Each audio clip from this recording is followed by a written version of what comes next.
Hello students, welcome to number X. इस video में हम लोग इंटरमीडिएट वैल्यू थ्योरम पे बेस्ड 3 एग्जांपल्स करने वाले हैं। आइए मैं सबसे पहले आपको इंटरमीडिएट वैल्यू थ्योरम के बारे में थोड़ा सा बताता हूं। मान लीजिए कि y equal to F of X एक कंटिन्यूअस फंक्शन है in closed interval a and b, and f of a is not equal to f of b, then there exists a number c between a and b such that f of a is less than f of c is less than f of b, जो कि graph से clearly आप देख भी सकते हैं। f of c, f of a और f of b के बीच में ही लाई कर रहा है, और यहाँ पर f of a is not equal to f of b है। आइए एग्जाम्पल 1 करते हैं।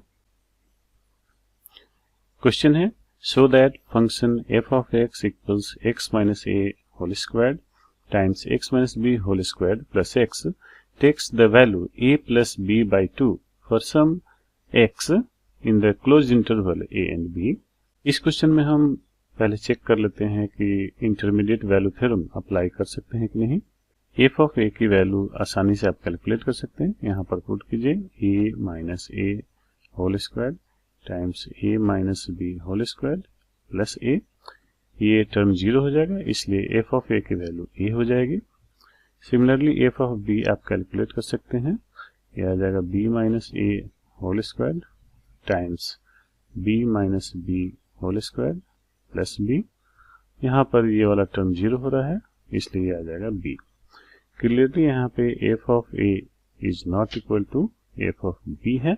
इसको हम ग्राफिकली भी समझ सकते हैं, क्योंकि x इक्वल टू a पे फंक्शन की वैल्यू a है और x इक्वल टू b पर फंक्शन की वैल्यू b है, इसलिए इसके बीच में कोई एक नंबर यानी a प्लस बी बाई 2 होगा, जो कि a और b का एवरेज है। डेफिनेटली ये होगा, तो इसको हम लिख सकते हैं a plus B by 2।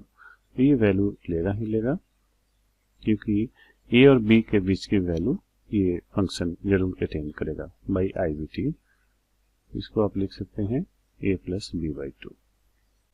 Second question है, so that function f of x equals 1 minus sine pi by 2 times x attains value 1 in closed interval -1 and 1।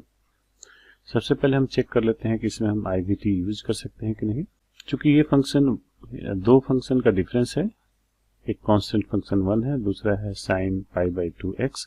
दोनों फंक्शन अपने अपने डोमेन में कंटिन्यूअस हैं, इसलिए इनका डिफरेंस भी कंटिन्यूअस होगा। इसके बाद इसकी लोअर बाउंड पे वैल्यू होगी f ऑफ -1 कैलकुलेट कर लेते हैं। ये आएगा 1 minus sine of minus pi by 2, जो कि आप लिख सकते हैं 1 plus 1 equal to 2। f of positive 1, ये हो जाएगा 1 minus sine pi by 2 which equals 1 minus 1 equal to 0। यहाँ पर f of negative 1 is not equal to f of positive 1। x equal to negative 1 पर फंक्शन की वैल्यू है 2 और x equal to 1 पर फंक्शन की वैल्यू है 0। अब यहाँ पर आप देख सकते हैं कि x जब नेगेटिव 1 है तो फंक्शन 2 है और x 1 है तो फंक्शन की वैल्यू 0 है, यानी ये फंक्शन डेफिनेटली 0 और 2 के बीच की एक वैल्यू लेगा और ये वैल्यू 1 होगा। ठीक है, तो कोई एक वैल्यू आएगी जहां पर ये 1 अटेन करेगा डेफिनेटली। थर्ड क्वेश्चन है, so that the polynomial equation x cube minus 5x square plus 17x equals 20 has a solution in closed interval 1 and 2। Clearly ये function f of x equals x cube minus 5x square plus 17x एक polynomial function है जो अपने domain में continuous है।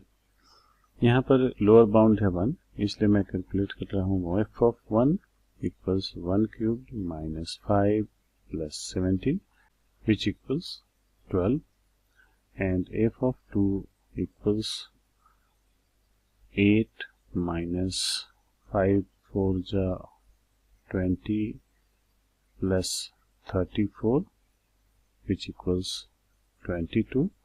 यहाँ पर f of 1 is not equal to f of 2 है। यदि ग्राफिकली यदि समझें तो x इक्वल टू 1 पर ये फंक्शन की वैल्यू आ रही है 12, मान लीजिए ये है 12, और f ऑफ 2 पर फंक्शन की वैल्यू आ रही है 22, ये है 22। डेफिनेटली 1 और 2 के बीच में इस फंक्शन की वैल्यू 20 आएगी ही आएगी, क्योंकि ये कंटिन्यूअस है इस इंटरवल में, तो ये 20 है। यहाँ पर आप x की वैल्यू अभी आपसे पूछा नहीं गया है, केवल आपसे पूछा गया है कि सो दैट पॉलिनोमियल इक्वेशन इतना equal to 0 has a solution in close interval 1 and 2। तो यस, इसका सॉल्यूशन होगा इस क्लोज इंटरवल में। आपको ये वीडियो कैसा लगा कमेंट में जरूर बताएं। यदि अच्छा लगा तो लाइक करें और चैनल को सब्सक्राइब करना ना भूलें। Thank you.